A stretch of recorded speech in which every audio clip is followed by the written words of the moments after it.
because you will get a job. If I can do it in 2 months and in coronavirus, guys, you can do it, man. And whoever says to me that there's no roles in coronavirus, yes, there's less, but there's still roles out there. Whoever says that you can't find a role in coronavirus, well, there it is. I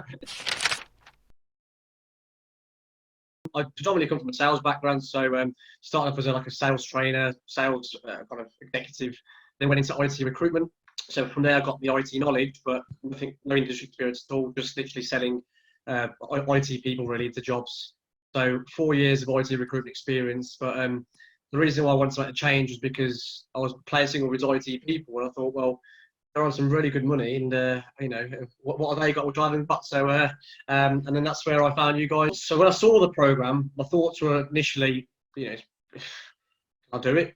Is it possible to make the change? I'm not really an IT full-on person. I'm just a sales guy. There's always that nervousness. How's it going to go?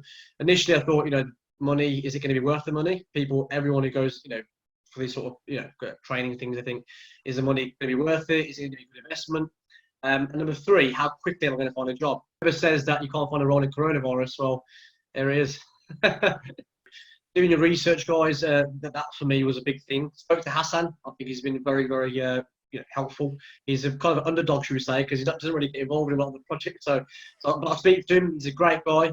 He kind of convinced me. Guys, feel free to speak to people who recommended Chaz on the LinkedIn page. I did that. I don't think it's a bad thing. I think it's good just to get your reassurance that people previously succeeded.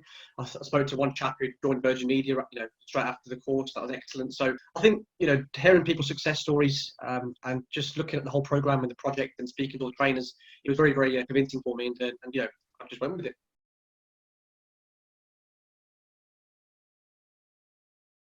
So I think the whole course is very, very good. And what my personal thing is, what makes it different from other training companies is that there's one live project, experience. That's one thing.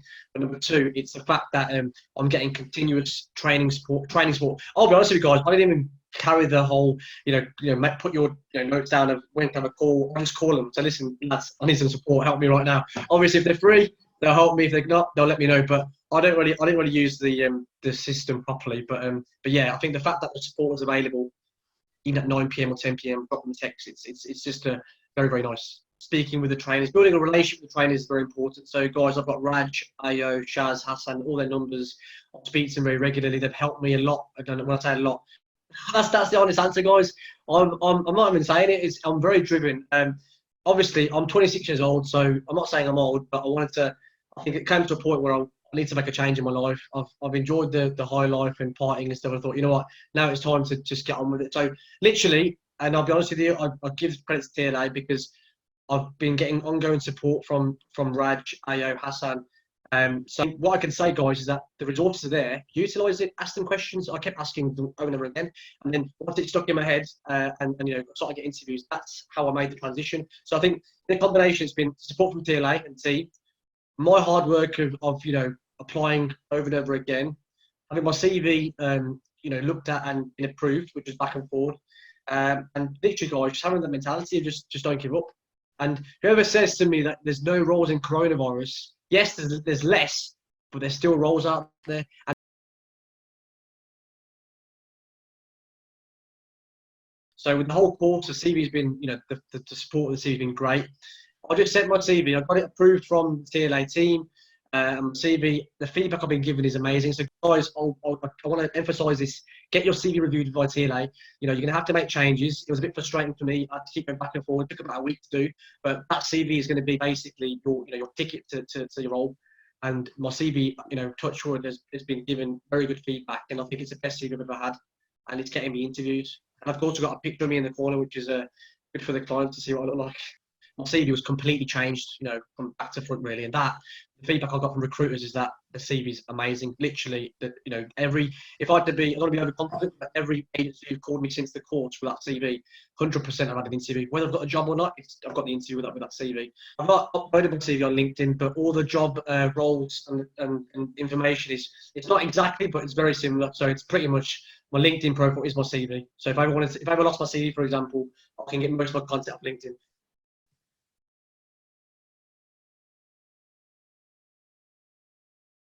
So with LinkedIn, what I did do was like link with a lot of program managers, a lot of IT recruiters. I did create a new LinkedIn profile, guys. I'll be honest with you, because my last LinkedIn profile was a full-on recruitment LinkedIn profile. That wasn't going to help me because people would be like, "Oh, you're a recruiter." I created my LinkedIn in literally 2 hours, and then from there used Shaz's recruitment list, and then you add all the recruiters, and that's the best way forward, mate. And then, first of all, I definitely got support from the training team. So I spoke to AO, it was very helpful, and Raj, two of the main helpful people. You know, when I apply for roles, I want to be full project based. So I literally deleted my LinkedIn. I don't have any regrets because, to be fair, 90% of the people I didn't even know anyway. So I created a new LinkedIn profile. I made it very project management related. And I think one thing I'd like to address with you guys is that whatever field you're going into, if it's BA, PM, data, I say if you haven't got a LinkedIn account, create one. And if you have got one and it's not, I'd relate it to the field you're doing. So with TLA, for example, if you're doing a BA role, BA project, I would tailor it to BA. And if you're struggling with it, speak to Chaz, speak to the team. So I created a brand new one. But yes, LinkedIn did help to get my name out there. But I'll be honest with you, the main support came from changing my CV, which is a bit hectic. It was a bit of, going back and forth to TLA. But that's the support they're going to give you, making sure it's 100%. And that's what I did. And my CV is literally like a duplicate of my LinkedIn profile now. And that's why more people become a profile and they see me as an ITPM and not a recruiter.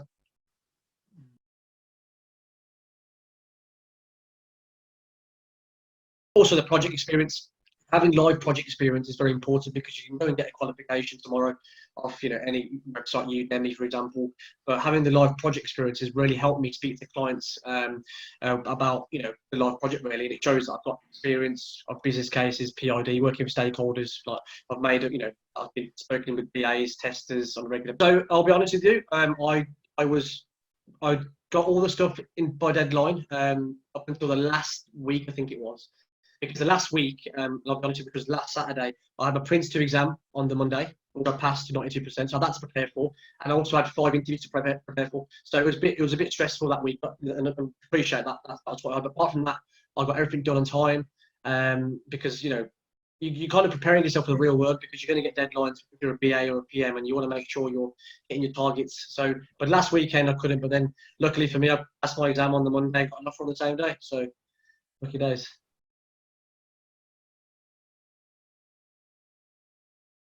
Interview support has been amazing for me because I've had a lot of interviews in the last 2 months, and at times you can get demoralised when things don't go your way. But I think every time I've had an interview, I've basically wrote notes down where I've gone wrong, interview feedback, and then gone back to the trainers such as Ayo, Raj, Hassan. Just getting advice where I can change and amend things. But so interviews, I've probably had about, and I'll be honest with you guys, interviews I've probably had about 12 to 13 interviews in the space of about. So it's quite. As soon as my CV was done, basically, I didn't even wait. I put it on the job board and I started applying because I'm not scared. I'm quite confident, and I'm honest with you guys. I knew I was going to get rejected. I was going to get blasted. But the thing is, for me, it was the fact that I could learn from this. So from the interview when I first had it to now, I've learned so much. And don't be afraid, guys, to apply. You need to apply because you're not going to learn and develop unless you get rejected and you realise why you were rejected.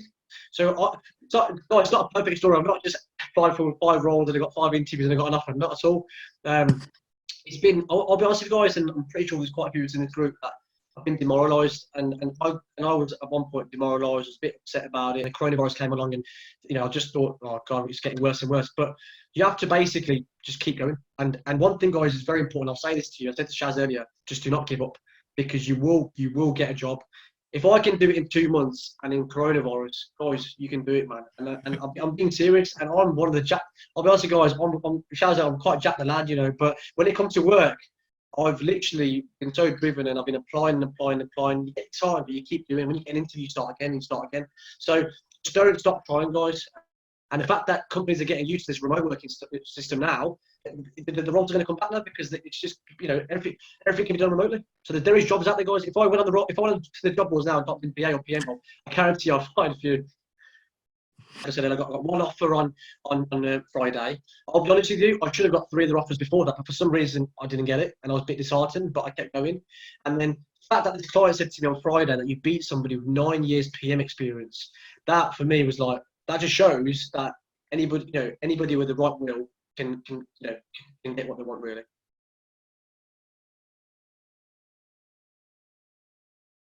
All right, so I'm going to give you the truth. Now, you have to be proactive. I think DLA would do, I'll say 70-80% of the job. 20% you need to do is literally apply. Now, I'll give you guys a tip now, which not many people know. As I'm an ex-recruiter, it's kind of helped me a bit. So agencies with job boards, they post job on certain days. So one of the days I'd say is Sunday evening. The reason why I do Sunday evening is because they want to post it. They can post jobs working from home, and they want to go back into work on Monday morning and see all the applications. So they don't have to search; they can just find it in their talent pool. So keep this in mind, guys. Sunday evening, when you're bored at home, before you put on the movie or have a drink with your wife or something, go on the job boards. There'll be brand new jobs posted on Sunday evening, and on a Friday, just before I'd say 6 on a Friday. Friday afternoon, you'd have another job posting because people want to put their adverts out. Recruiters want to put their adverts out before they go on the weekend. The two kind of key things I'd say, guys: Sunday evening and a Friday afternoon is when more jobs will come on board. But yes, I went through a lot of applications. I'd say in the last 6 weeks, I'd say I've probably gone through at least 300-400 applications. Obviously, I've not got a 100% success rate, of course not. But what I would say is that I've had a lot of success from applying for roles on a Sunday night, and then I've had calls immediately on Monday mornings or Monday afternoons. And same on Friday, I apply on Friday night. On Monday, Tuesday, I've had loads of calls. Just for example, last week I had 6 interviews, all in that same week. I got one offer, and I've got one offer to be made to me tomorrow. The client rang me today saying they really like me, but I've already accepted one because I prefer the other one. But it's just still nice to have a juggle, really. Obviously, I'm quite selective what I apply for. I didn't apply for everything. I applied for IT PM roles, junior PM roles, digital PM roles. So just those kind of sectors. I'd probably say I'd get about, most I got in 1 week is about 6 calls, 6-7 calls. Yeah, you'd be in a good place if you're getting at least 6-7 calls a week. Do you guys, TLA, they help you, they support you? It's a simple and basic answer, but it's literally they help me, they support me. And also, what's weird is that for all you've done in the past, you may have done some project or BA stuff there, which I realised afterwards, but you don't realise at the time. So even as a recruiter, I was dealing with different projects with clients because they give me, tell me to go find a BA, for example. I go do it's a BA project. I'm doing the project. Everything's a project. So you might have done it already, your BA, your PM, but you just need someone to tell you. So my advice to you, my friend, would be just to speak to the TLA team. They'll support you, and then they'll make you aware when you might have done a project or something. So definitely go to them, guys.